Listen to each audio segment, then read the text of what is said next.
வணக்கம். தமிழால் இணைந்தோம், தமிழால் வளர்ந்தோம். நான் உங்கள் தமிழ் தோழன். நேற்று வந்து பார்த்தீங்க அப்படின்னா கேட்கியூ வைரஸ் அப்படின்னு சொல்லி ஒரு வைரஸ் இந்தியாவில் 2 பேருக்கு கண்டுபிடிச்சிருந்தாங்க அப்படிங்கிற அந்த தகவலை பற்றி நேற்று கொடுத்துருந்தேன். அந்த காணொலியை பார்க்காதவங்க பாருங்கள். இப்போ இன்றைக்கி நம்ம என்ன பேச போகிறோம் அப்படின்னு பார்த்தீங்கன்னா, இன்றைக்கும் அதே மாதிரி சம்பந்தமான ஒரு நோய், ஆனால் இங்கே இல்லை, அமெரிக்காவில். அதாவது மூளை பிரெயின், அந்த மூளையவே திங்கக்கூடிய ஒரு நுண்ணுயிரியை கண்டுபிடிச்சிருக்கிறாங்க. அதாவது அதுக்கு பேர் வந்து என்ன சொல்கிறாங்கன்னா நெக்லீரியா ஃபோலரி அப்படின்றாங்க. அது என்ன அப்படிங்கிறத பற்றி பேச போகிறோம். அதுபோக அமெரிக்காவில் இப்போ தேர்தல் நவம்பர் 3ஆம் தேதி நடக்க போகுது. நம்மளுடைய அமெரிக்க அதிபர் ட்ரம்ப்பும் ஜோ பிடன், எதிர்க்கட்சி வேட்பாளர் ஜோ பிடன், 2 பேரும் ஒரு காரசாரமான விவாதம் நடைபெற்றது. அப்படி என்ன பேசுனாங்க, அதில் வேறு இந்தியாவை வந்து ஒரு பயங்கரமாக ஒரு குற்றம் சாட்டியிருக்கிறாங்க. அது என்ன அப்படிங்கிறதெல்லாம் நம்ம பேச போகிறோம். இதை பேசுகிறதுக்கு முன்னாடி நம்மளுடைய சேனல் தமிழ் தோழன் சப்ஸ்கிரைப் பண்ணுங்கள், ஷேர் பண்ணுங்கள், லைக் பண்ணுங்கள், கமெண்ட் பண்ணுங்கள். முக்கியமாக பெல் பட்டன் அமுங்க. அப்போ தான் நான் போடுற வீடியோ உங்களுக்கு நோட்டிஃபிகேஷன் சார். ஓகேயா? இப்போ நம்ம கண்டென்ட்டுக்குள்ளே போகலாம். கண்டென்ட்டுக்குள்ளே போகிறதுக்கு முன்னாடி நம்ம கொரோனா அப்டேட் பார்த்து ரொம்ப நாள் ஆச்சு. என்ன தான் இருந்தாலும் இன்றைக்கி ட்ரம்ப் அவர்களும் நம்மளுடைய கொரோனா அப்டேட்டை பற்றி ஒரு விஷயம் பேசியிருக்காரு. ஸோ அதனால் அதுக்கு முன்னாடி நம்ம கொரோனா அப்டேட் பார்க்குறது நல்லதுன்னு நினைக்கிறேன். ஸோ இன்றைக்கி நம்ம தமிழ்நாட்டில் கொரோனா கேஸ் வந்து பார்த்திங்கன்னா 5659 பேருக்கு கொரோனா. சென்னையில் மட்டும் 1295 பேருக்கு கொரோனா. டோட்டலாக 5,97,602 பேருக்கு கொரோனா அப்படிங்கிறது ரிஜிஸ்டர் ஆகிருக்கு. இதுவரைக்கும் தமிழ்நாட்டில் 9520 பேர் இறந்திருக்கிறார்கள். ஸோ இதுதான் கணக்கு. ஸோ இப்போ நம்ம கண்டென்ட்டுக்குள்ளே போகலாம்.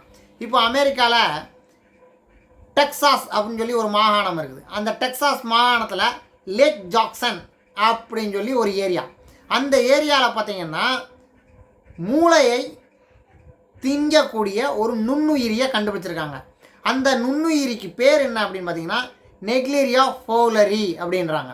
அது என்ன அப்படின்னா, அந்த நோய் தாக்குச்சு அப்படின்னா அந்த தண்ணி மூலமாக, அதாவது என்னென்னா தண்ணி அப்படின்னா அங்கே வந்து போரிங் வாட்டர்னு வச்சுக்கோங்களேன். அந்த போரிங் வாட்டர் வந்து அதிலிருந்து எடுக்கக்கூடிய தண்ணீரை தான் அங்கே உள்ள அந்த ஏரியாவில் உள்ள மக்கள் பயன்படுத்துகிறாங்க. ஸோ அவங்க அதை குடிக்கும்போது அவங்களுக்கு எந்த தொற்றும் கிடையாது. ஆனால் என்ன சொல்கிறாங்க அப்படின்னா, அவங்க குளிக்கும்போது மூக்குக்குள்ளே போயிடுச்சுன்னா அந்த தண்ணீர் இருக்கக்கூடிய அந்த நுண்ணுயிரியானது மூளைக்குள்ளே போய் மூளையை வந்து திங்கக்கூடிய அளவுக்கு அந்த நுண்ணுயிரி இருக்குது அப்படிங்கிறத கண்டுபிடிச்சிருக்கிறாங்க. ஸோ இதுதான் அங்கே நடந்திருக்க விஷயம். அதுபோக இந்த நுண்ணுயிரி வந்து இந்த மாதிரி ஒரு நுண்ணுயிரியை வந்து வர்றதே வந்து மிக அரிது, இந்த மாதிரி ரொம்ப அரிது அப்படின்றாங்க. 2009 2018 வரைக்கும் ஒரு 34 தடவை இந்த மாதிரி சம்பவங்கள் நடந்திருக்கு அப்படிங்கிறத சொல்கிறாங்க. அதனால் இப்போ என்ன சொல்கிறாங்க அப்படின்னா, அங்கே இருக்கக்கூடிய நீர் விநியோகிக்கக்கூடிய அதை வந்து முற்றிலும் அந்த கிருமியை நீக்கக்கூடிய விஷயங்களை வந்து ஏற்பாடு பண்ணி அதை கிருமியை நீக்கிறதுக்காக இது பண்ணிக்கிட்டு இருக்கிறாங்க. அந்த கிருமியை நீக்கின அப்புறம் தான் அவங்க இது பண்ணணும் அப்படின்ட்டு இருக்காங்க. அது போக அங்கே உள்ள ஏரியா மக்கள் எல்லாருமே வந்து பார்த்திங்க அப்படின்னா, தயவுசெய்து எல்லோரும் வந்து தண்ணீரை வந்து கொதிக்க வச்சு குடிங்க அப்படின்ட்டுருக்குறாங்க. அது போக அந்த தண்ணீரை வந்து நீங்கள் குளிச்சிங்கன்னா மூக்குக்குள்ளே போகாமல் தண்ணி போகாமல் குளிக்கணும் அப்படிங்கிறதையும் அங்கே உள்ள உள்ளூர் நிர்வாகம் வந்து வலியுறுத்தி இருக்கிறாங்க அங்கே உள்ள மக்களுக்கு. ஸோ இது வந்து அந்த டெக்சாஸில் லேக் ஜாக்சன் அப்படிங்கிற அந்த ஏரியாவில் நடந்துக்கிற விஷயம். ஸோ இது வந்து பார்த்திங்கன்னா குழந்தைகள் அதே மாதிரி முதியவர்களுக்கும் இந்த பாதிப்பு அதிகமாக இருக்குது அப்படின்னு சொல்கிறாங்க. ஒரு 6 வயசு பையன் கூட இதனால் உயிரிழந்திருக்கிறான். ஸோ அதுதான் நடந்திருக்கு. இந்த கிருமியானது வந்து பார்த்திங்கன்னா நன்னீரில் வாழக்கூடிய ஒரு கிருமி அப்படின்னு சொல்கிறாங்க. அதுபோக அந்த அதெல்லாம் சொல்கிறது நீச்சல் குளம், அந்த நீச்சல் குளத்தில் போய் டைவ் அடிக்கிறது, குளம் குட்டை அதிலெல்லாம் வந்து தொற்று அதிகமாக இருக்கும். நிறைய பேர் குளித்தாங்க அப்படின்னா அதில் வந்து தொற்று இருக்கும். ஸோ அந்த தொற்று நுண்ணுயிரிகள் அதிகமாக இருந்தது அப்படின்னா அதில் போய் நம்ம இது பண்ணும்போது அது நம்மளை பாதிக்கும். அது மூக்குக்குள்ளே அந்த தண்ணி போகும்போது இந்த நுண்ணுயிரியானது மூளையை வந்து தின்றும் அப்படிங்கிற மாதிரி சொல்லியிருக்காங்க. ஸோ இதுதான் என்னென்னமோ புதுசாக நோய்கள்லாம் வந்துக்கிட்டு இருக்குங்கிற மாதிரி கொரோனா வந்திருக்குது. இப்போ அதுக்கடுத்து நான் சொன்ன மாதிரி கேட்கியூ வந்திருக்குது. டிக் பான் வைரஸ் வந்துருச்சு. இப்போ வந்து நியூக்லீரியா ஃபோலரி அப்படின்றாங்க. பாருங்கள், இந்த மாதிரி ஒன்று புதுசாக நான் வந்துக்கிட்டு இருக்கும் போல இருக்குது. உலகம் வந்து அழிவு பாதையை நோக்கி போகுதா அப்படிங்கிறது, மனிதர்களும் நம்மளுடைய இயற்கையுடைய வளத்தை நம்ம அழிக்கிறதுனாலையும் நிறைய விஷயங்கள் நடந்துக்கிட்டு இருக்குது. அடுத்து என்ன சொல்கிறாங்க அப்படின்னா, அந்த தண்ணீரை வந்து பருகிறதுனாலையோ இல்லை அப்படின்னா மனிதர்கள் மூலம் மனிதர்களுக்கோ இது வந்து பரவாது அப்படின்ட்டுருக்குறாங்க. இது நோய் வந்தால் என்ன ஆகும் அப்படின்னா, 1 வாரத்தில் வரைக்கும் தான் உயிரோடு இருப்பாங்க, 1 வாரத்துக்கு அப்புறம் உயிரிழந்துருவாங்க அப்படின்னு சொல்கிறாங்க.